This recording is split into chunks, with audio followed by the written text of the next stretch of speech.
there's always pitfalls in any new industry, right? And I think one of the things that's happening right now in VR due to social media, due to press, is when people think of VR, it has now become synonymous with head-mounted displays.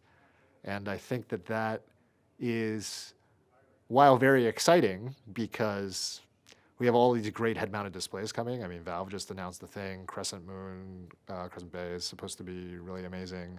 You know, there's a lot of great stuff coming out of that camp. But but what I fear is that the opportunity cost of that is that we're not looking at all these other forms, right?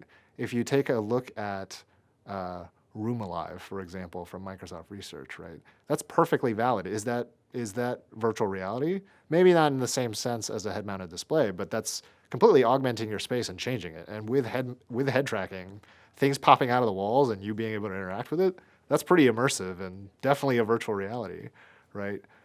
At the complete outset of computer graphics, and Ivan Sutherland, he talked about the ultimate display being what is effectively the holodeck, right?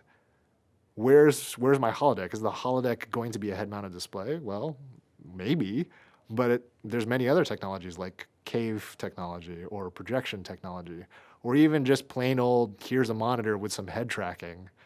Those are all valid forms of virtual reality, and I feel like there's not a lot of exploration in those things, even though they are just as immersive. And I think many people think of virtual reality as much more focused right now on the hardware because I will fully admit there's a lot of hardware challenges that have to be overcome for it to be successful. But I think people are really kind of losing sight as to what the word virtual reality really means, right? It's all about simulating a false reality, right? And you really kind of have to think about it as humankind or you as a person being an input-output mechanism, right? And your input is all about what you see, what you hear, what you taste, what you sense. And that is effectively what VR is. VR is all about just spoofing the input into you voluntarily so that you can have some kind of a immersive, some kind of a magical or transformative experience. And I think that's ultimately what the VR community really kind of has to really wrap their head around. And I really wish that they would wrap their head around that because there's just so much kind of